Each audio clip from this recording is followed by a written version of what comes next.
Magandang umaga, Grade 2. Narito muli si Teacher Joy, ang inyong guro sa Araling Panlipunan.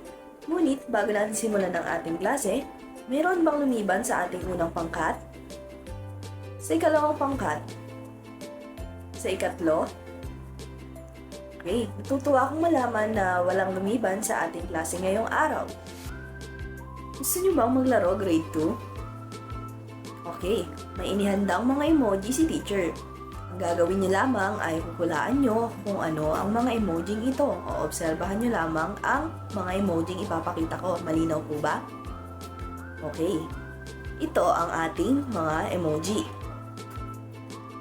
Ano ang napapansin niyo sa ating emoji? Mahusay. Ito ay mga lugar. Ngayon, ano-ano ang nakikita ninyong emoji? Tama. Emoji na nagpapakita ng bundok at dagat. Mahusay. Ang mga emojing ito ay may kinalaman sa ating tatalakayin ngayong araw. Dahil mukhang inaantok kayo, mayroong inihandang awit si Teacher. At kailangan sumabay kayo kay Teacher sa pag-awit. Malinaw po ba? Okay, simulan na natin. Ang pamagat ng awiting ito ay Mga Anyong Tubig at Anyong Lupa Song.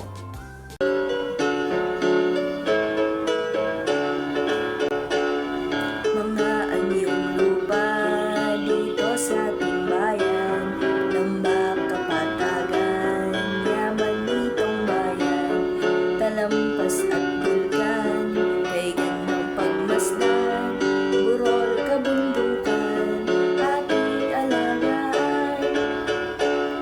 Mga anyong tubig dito sa ating bayan, lawa at mga ilog, yaman nitong bayan, dagat at sapa ay dapat alagaan upang makaiwas sa mga pagbaha. Mahuhusay palang umawit ang mga mag-aaral sa ikalawang baitang. Ngayon naman ay maaari na tayong dumako sa ating aralin. Ngunit bago yon, gusto nyo bang ilibot kayo ni Teacher sa iba't ibang lugar? Okay. Alam natin na ang buong mundo ay binubuo ng tubig at ng lupa. Ngayon, alamin natin kung ano-ano nga ba ang mga anyong lupa at anyong tubig na bumubuo sa Pilipinas. Sa araling ito, para na rin tayong lumibot sa iba't ibang parte ng Pilipinas. Ang ating pag-aaralan ngayong araw ay tinatawag na mga anyong lupa at anyong tubig. Magsimula tayo sa mga anyong lupa. Ang una nating halimbawa ng anyong lupa ay tinatawag na bundok. Ito ang pinakamataas na anyong lupa. Ang halimbawa nito ay ang Mount Apo.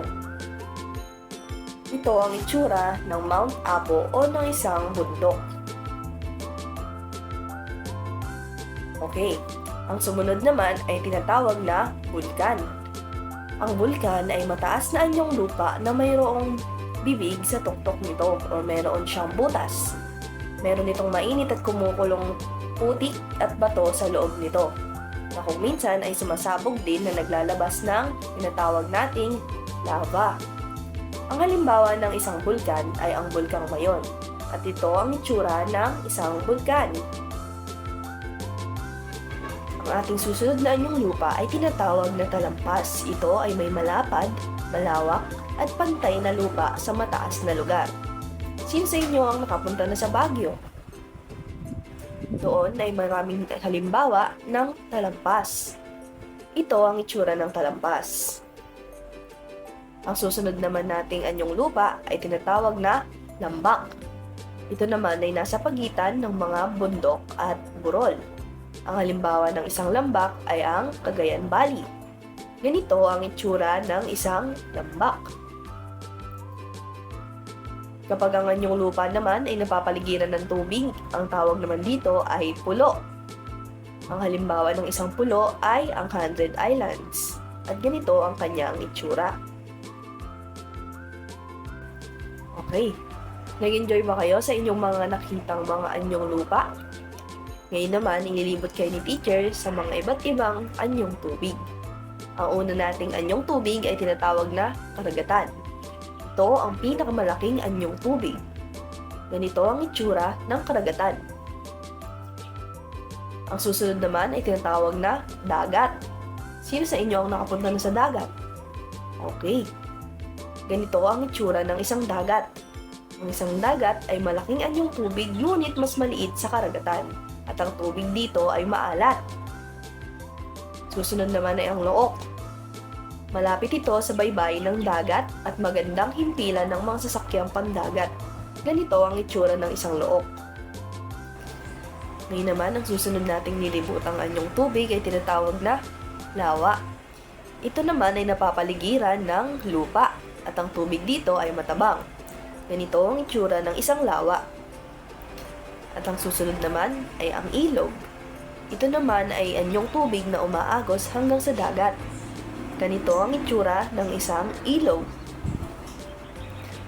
Ang sapa naman ay isang anyong tubig na mas maliit kaysa sa ilog. Nakakita na ba kayo ng sapa? Okay, ganito ang itsura ng isang sapa. At ang panghuli ay ang tinatawag na talon. Ito ay anyong tubig na bumabagsak mula sa mataas na lugar. Ganito ang itsura ng isang talon. Okay, nag-enjoy ba kayo sa ating mga pinuntahang anyong lupa at anyong tubig? Mabuti. Meron ba kayong mga katanungan tungkol sa ating tinalakay ngayong araw? Kung wala, si teacher ay mayroong ilang mga katanungan. Ano ang ating tinalakay ngayong araw? Mahusay, anyong lupa at mga anyong tubig. Ano naman ang mga anyong lupa na ating nakita? Okay, mahusay. Ano naman ang ating mga anyong tubig na nakita? Magaling. Mahalaga bang pahalagahan natin ang ating mga anyong lupa at tubig? Okay, mahusay. Tama. Kailangan nating pahalagahan ang ating mga anyong lupa at anyong tubig dahil kadalasan ay dito tayo kumukuha ng ating yamang likas. Dito tayo kumukuha ng ating mga pagkain, ng ating mga pangangailangan. At dahil mukhang wala ng katanungan sa ating pinag-aralan, maaari na tayong dumako sa ating aktibidad. Ang klase ay mahahati sa 3 grupo. Ang unang pangkat ay maglilista lamang sa isang malinis na papel ng mga anyong lupang naaalala nila mula sa ating pinag-aralan. Ang ikalawang pangkat naman ay guguhit ng anyong lupa at anyong tubig na maaaring matagpuan sa kanilang lugar. At ang ikatlong pangkat ay gagawa ng isang mapa o magguguhit ng isang mapa ng kanilang lugar na mayroong matatagpo ang anyong lupa o anyong tubig. Malinaw po ba? Okay. Tapos na po ba sa inyong activity? Mahusay. Nag-enjoy ba kayo sa ating naging talakayan? Masaya akong malaman na nag-enjoy kayo sa ating aralin. Ngayon, maaari ba kayong maglabas ng isang malinis na papel? Dahil magkakaroon tayo ng isang maiksing pagsusulit upang malaman kung talagang naunawaan ninyo ang ating pinag-aralan. Ang panuto ay ibigay kung ano ang anyong lupa o anyong tubig na tinutukoy sa pangungusap. Ngayon, ang gagawin nyo lang ay susulat nyo sa patlang kung ano ang hinahanap na anyong lupa o anyong tubig. Malinaw po? Okay. Galing. Mukhang naunawaan na nga ang ating aralin. At para naman sa inyong takdang aralin, tulong at gabay ng inyong mga magulang ay guguhit kayo ng isang mapa sa isang short bond paper. Ito ay mapa ng inyong komunidad na nagpapakita ng mga anyong lupa o anyong tubig na maaaring matagpuan sa inyong lugar. Malinaw po ba? Okay, goodbye class!